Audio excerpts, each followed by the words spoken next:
Hi hi అందరూ ఎలా ఉన్నారు? ఇవాళ అయితే మనం జోగులాంబ అమ్మవారి టెంపుల్ 5వ శక్తిపీఠం జోగులాంబ అమ్మవారి టెంపుల్ అలంపూర్లో ఉందన్నమాట. సో ఈ గుడికి అయితే మనం అయితే వచ్చాము. సో ఇక్కడ చూడండి the art work, the construction ఎలా చేశారు. అప్పట్లోనే రాజుల కాలంలో, ఆ కాలంలోనే మన కన్స్ట్రక్షన్ వర్క్ అనేది ఎంత పర్ఫెక్ట్ డిజైన్తో ఎలా ఉందో చూడండి. మనం ఇప్పుడున్న టెక్నాలజీతో మనం చేయలేము అసలు ఆ వర్క్ని. అలాంటి కన్స్ట్రక్షన్ చేశారు అప్పట్లో వాళ్ళు. మన సనాతన ధర్మం ఏ విధంగా ఉందో మనం దీన్ని చూసే మనం తెలుసుకోవాలన్నమాట. మన సనాతన ధర్మాన్ని మనం కాపాడుకోవాలి. అప్పట్లో నాబోహుల కాలంలో ఈ విగ్రహాలన్నీ ధ్వంసం అయ్యాయి అనమాట. వారి కాలంలో కొన్ని చాలా విగ్రహాల వరకు ధ్వంసం చేయబడి ఉన్నాయి. ఇక్కడ చూడండి అంత అంత మంచి విగ్రహాన్ని ఎలా ధ్వంసం చేశారో. సో మన సనాతన ధర్మాన్ని మనమే కాపాడుకోవాలి. వేరే మతాన్ని మనం గౌరవించాలి, మన మతాన్ని మనం ప్రేమించాలి.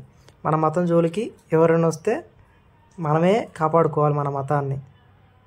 చూడండి అసలు అద్భుతం. ఇటువంటి చోటికి ప్రతి ఒక్క హిందూ వెళ్ళాలి.